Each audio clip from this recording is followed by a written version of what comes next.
Assalamualaikum warahmatullahi wabarakatuh. Salam sejahtera untuk kita semua.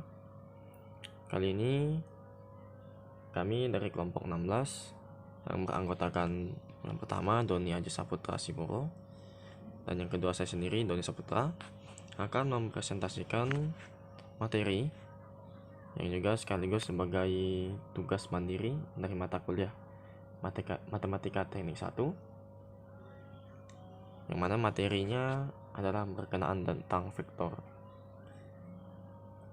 Oke, langsung saja kita masuk ke pembahasan materi.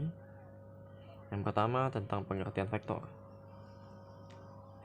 Dari pengertian, vektor itu sendiri adalah besaran yang mempunyai besar atau nilai dan arah. Secara geometris, vektor digambarkan sebagai ruas garis berarah, dengan panjang ruas garis menyatakan besar vektor dan arah ruas garis menyatakan arah vektor. Dalam matematika, vektor itu digambarkan dalam bentuk garis lurus yang mempunyai panjang dan arah.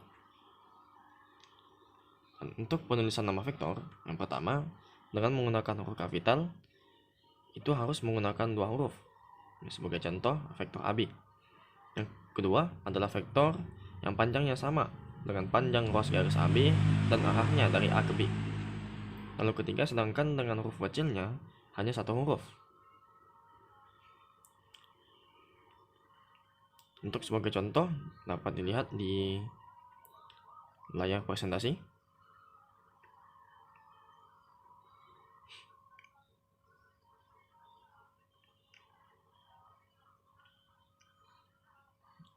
Di situ terdapat 3 contoh. Lalu lanjut, jenis-jenis vektor.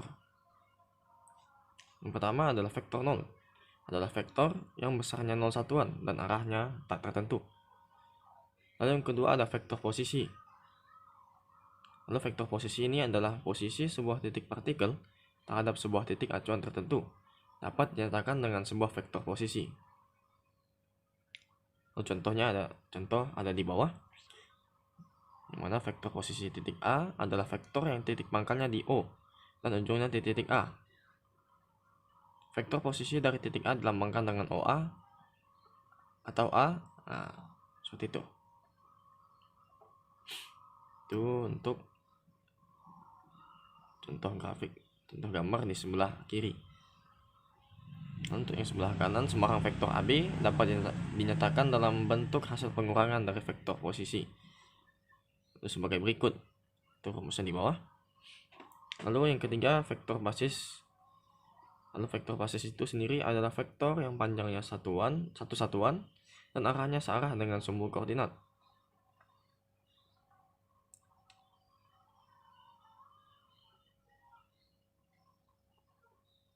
Lalu yang keempat, vektor satuan adalah suatu vektor yang panjangnya satu satuan. Vektor satuan dari dapat dilihat di gambar di bawah. V sama dengan sejajar atas ke bawah V1 dan V2.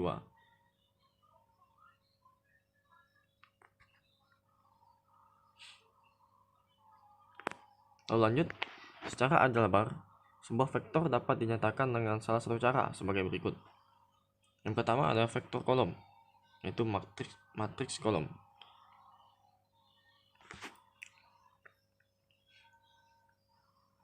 Dapat dilihat pada gambar di bawah, jika A dalam kurung XA, IA dan ZA dan B XB, IB dan ZB, maka matriks OA sama dengan XA, YA dan ZA dan OB sama dengan B, lalu disatukan dalam kurung, sehingga matriks AB sama dengan B min A.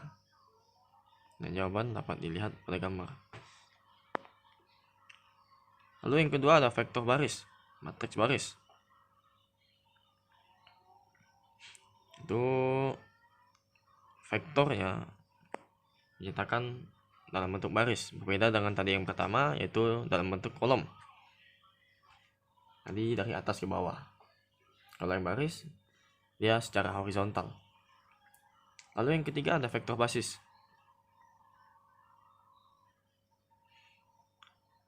Ya, hasil dari vektor tersebut itu berbentuk basis-basis. Ya, terlihat pada di baris ketiga, sehingga matriks AB sama dengan B min A sama dengan dalam kurung XB min XA. I tambah YB kurang IA itu J, dan tambah ZB min ZA itu K. Lalu berbentuk basis. Lanjut. Demodulasi vektor. Jika A dalam kurung XA, YA, dan ZA, dan B dalam kurung XB, YB, dan ZB, maka panjang vektor OA atau A yaitu dapat dilihat pada gambar di bawah. Panjang vektor A yaitu A sama dengan 6 akar X kuadrat A tambah Y kuadrat A tambah Z kuadrat A. Dan panjang vektor AB adalah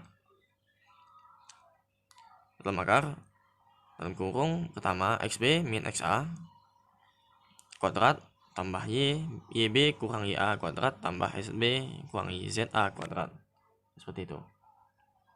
Lalu lanjut pembagian ruas garis vektor. Untuk pembagian ruas garis vektor ini itu menyatakan perbandingan.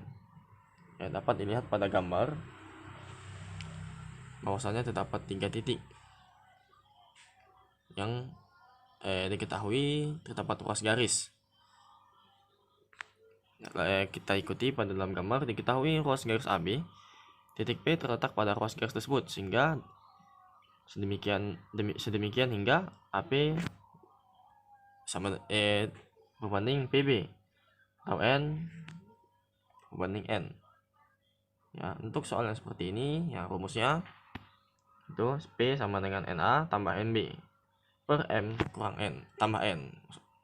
Mohon maaf. Ya, seperti itu rumusnya. Lalu jika XA, YA, dan ZA dan B, YB, dan ZB, maka ya, terdapat 3 rumus di situ. Itu masing-masing basis.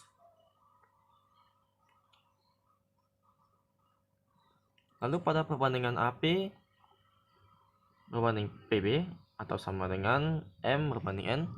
Yang pertama, jika P terletak di antara A dan B, maka M lebih besar dari 0 dan N lebih besar dari 0. Lalu yang kedua, jika P terletak pada perpanjangan AB, maka M lebih kecil dari 0 dan N lebih besar dari 0.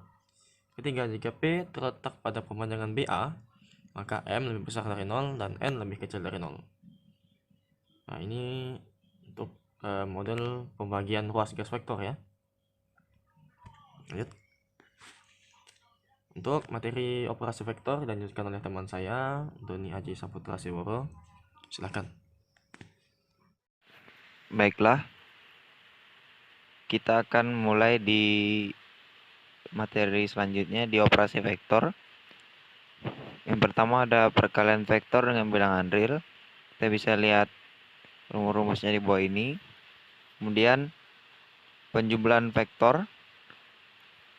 Bila diketahui ada vektor A dan vektor B, secara geometris vektor A dan vektor B dapat dijumlahkan dengan cara sebagai berikut. Kita bisa lihat caranya di bawah. Kemudian ada pengurangan vektor. Sebagai contoh, diketahui vektor A dan B.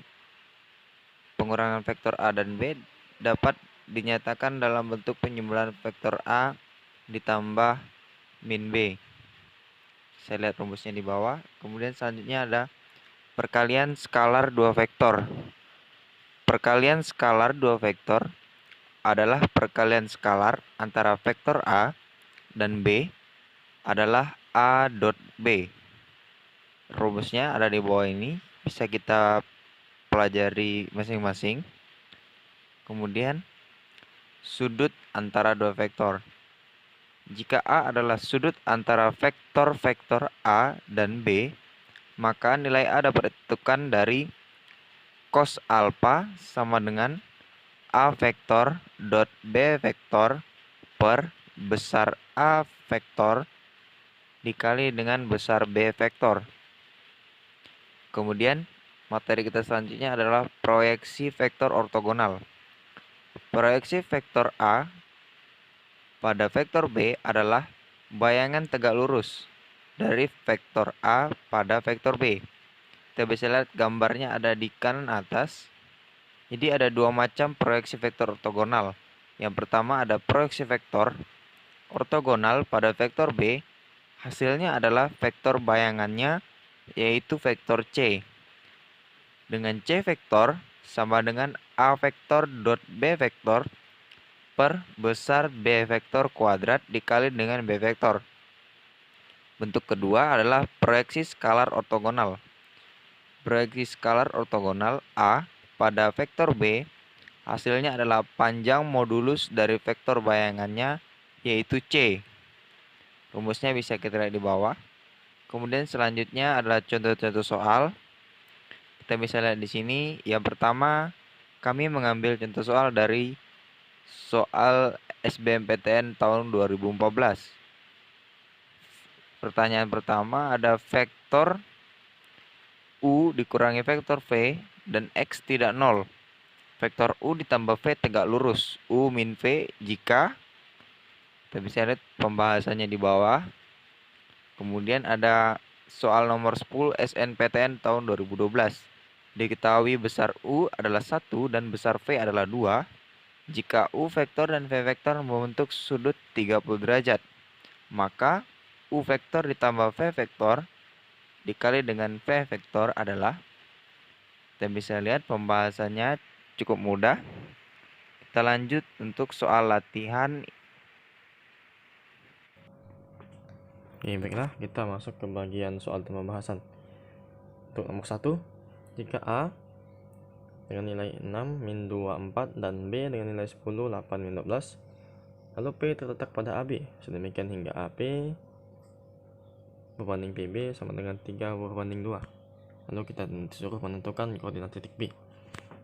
Sebelum kita masuk pembahasan, untuk model soal seperti ini ya telah kita bahas tadi di PPD pada pembahasan sebelumnya, yaitu ya di bagian ini, pembagian ruas garis vektor. Nah, soal itu pembahasannya yang menggunakan cara seperti ini ya. Lalu kita aplikasikan langsung ke soalnya. Diketahui tadi ya, A dengan nilai 6, min 2, 4, dan B dengan nilai 10, 8, min 12. Lalu perbandingannya 3 berbanding 2. Lalu kita masukkan ke rumus. Vektor P sama dengan 6A plus NA plus MB dibagi M plus N. Untuk X nya sama dengan 2XA plus 3XB per 5 sama dengan 2X6 tambah 3X10 per 5 sama dengan 42, 5, yaitu untuk X nya. Lalu Y nya 2YA plus 3YB per 5 sama dengan 2X min 2 tambah 3X8 per 5 sama dengan 4, yaitu untuk Y nya. Lalu untuk Z nya 2ZA plus 3ZB per 5 sama dengan 2X4 tambah 3X min 12 per 5. Lalu dapat hasil min 28 per 5. Itu untuk Z nya.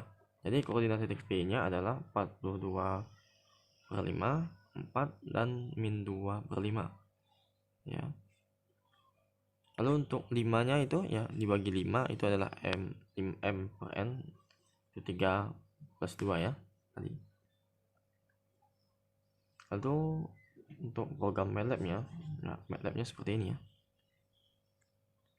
Mohon maaf, untuk program MATLAB-nya tidak dapat kami tampilkan step one step-nya ya, step by step-nya tidak dapat kami tampilkan. Untuk program MATLAB-nya seperti ini ya, tinggal didistribusikan saja. Untuk nilai A-nya, nilai B-nya ya tadi.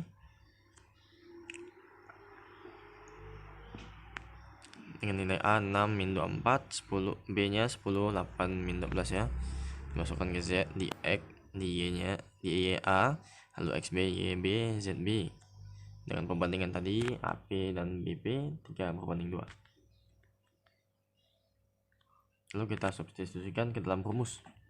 Ya, rumus tadi yang kita pakai yang untuk XP-nya 2XA plus 3XB per AP plus BP tadi ya. Lalu demikian juga dengan Y dan Z-nya didapat. Nah, kita masukkan rumusnya seperti yang tadi. Lalu hasilnya seperti ini ya untuk komennya. XP-nya didapat tadi 42/5, YP-nya 4, dan ZP-nya min 28/5. Lalu tidak dapat vektor P 42/5, 4, dan min 28/5 ya. Sama terbukti dengan hasil manual tadi dengan MATLAB. Oke, segitu pembahasan soal nomor 1 beserta MATLAB-nya. Untuk nomor 2 dilanjutkan oleh teman saya Doni Aji Saputra Siboro, silahkan. Baiklah, kita akan melanjutkan pembahasan untuk soal nomor 2.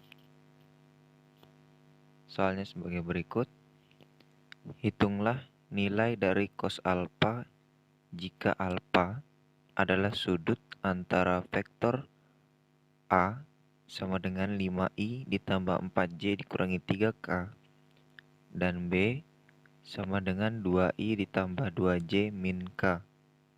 Untuk jawabannya, kita menggunakan rumus perkalian skalar dua vektor, yaitu dengan rumus mencari cos alfa sama dengan A vektor dot B vektor dikali dengan dibagi dengan besar A vektor dikali dengan B vektor.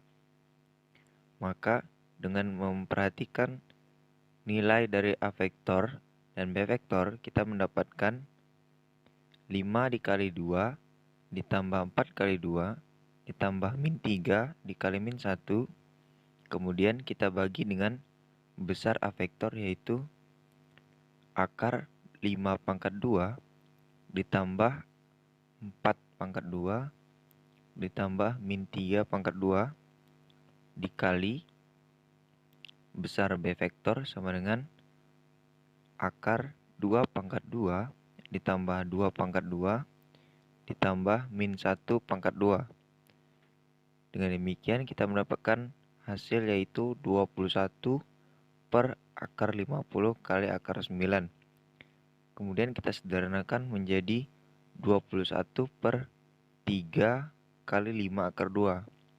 Kita sederhanakan lagi sehingga kita memperoleh hasil cos alfa sama dengan 7 per 5 akar 2. Begitulah penyelesaian untuk soal nomor 2 berikut ini. Kemudian kami mohon maaf untuk program MATLAB-nya. Kami belum bisa menemukan program MATLAB yang benar untuk mengoperasikan program matematika tersebut. Kami mohon maaf sekali lagi. Untuk video ini kami akhiri sampai di sini saja. Kami mohon maaf apabila ada salah-salah kata dan salah-salah pengucapan dalam penyampaian materi kami ini. Kami mohon maaf yang sebesar-besarnya. Kemudian untuk teman-teman yang melihat video ini, menonton ini, semoga dapat memahami dan mempelajari sesuatu dari video kami sampaikan ini. Silakan di like, di komen, di subscribe, dan juga di share ke teman-teman apabila video ini sangat membantu. Dan juga apabila memiliki masukan-masukan, boleh di komentar di bawah ini. Terima kasih.